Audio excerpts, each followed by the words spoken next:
Democrats should hold Trump and the GOP accountable for their inability to manage the nation's finances. Associated Press. A new report from the Congressional Budget Office projects federal budget deficits between 2019 and 2029 to be $872 billion higher than was projected just 3 months ago. As a result, Donald Trump will be forced to campaign for re-election next year with his government running a $1 trillion deficit.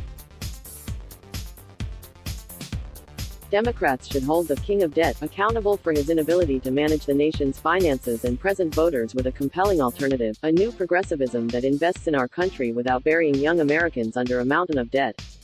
The increase in CBO's deficit projections is largely due to the bipartisan budget deal signed into law this month and other spending policies enacted over the summer, which CBO says together will cost nearly $2 trillion, making them almost as expensive as the tax cut bill enacted by Trump and the Republican-controlled Congress in 2017.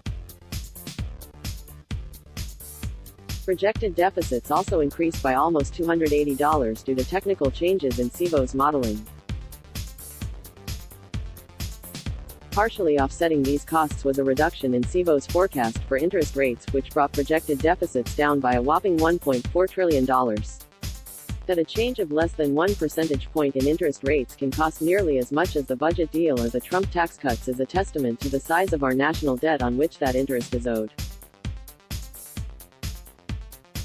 The $16.5 trillion debt, which grows to almost $22.5 trillion if one includes intragovernmental debts such as that owed to the Social Security and Medicare trust funds, will only become worse moving forward, as the government is projected to spend $1 trillion more than it raises in revenue every single year from 2020 onward if current laws remain unchanged.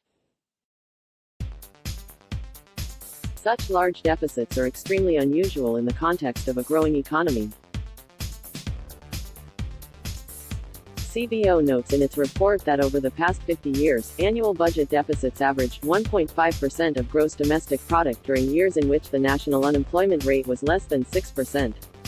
Yet CBO projects deficits over the next decade to average 4.7% of GDP, even as the long-term unemployment rate is projected to remain below 5%.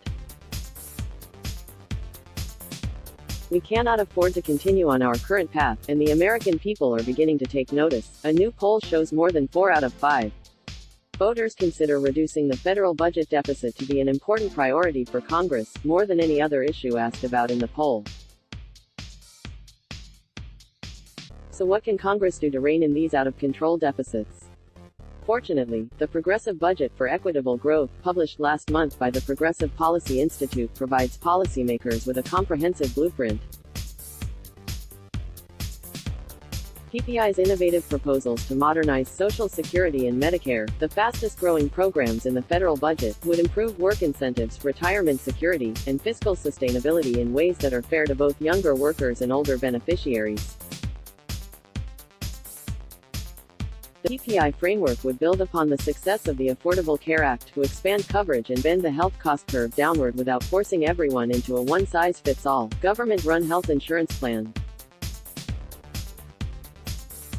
It also includes a plan for comprehensive tax reform that would transform our tax code to reward work over wealth while raising the revenue necessary to pay the nation's bills.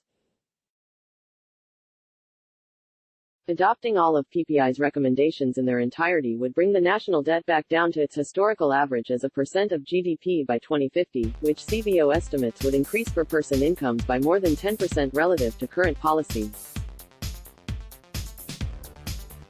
But the PPI blueprint isn't just about deficit reduction, it also proposes to increase funding for critical public investments in education, infrastructure, and scientific research, investments that have fallen to historic lows in recent years by roughly 70% above current projections. These are investments that will not only grow our economy, they'll also help us tackle climate change, reduce income inequality, stabilize the economy in recessions, one of which nearly 3 in 4 economists think could materialize within the next 2 years, and ensure everyone has a shot at the American dream. Democrats serving in Congress and running for the presidency have a unique opportunity to hold Republicans accountable for abandoning any pretense of fiscal responsibility. PPI's Progressive Budget for Equitable Growth gives them the tools they need to do it. Now the only question is which Democrats will answer the American people's call to action. Let's block ads. Why?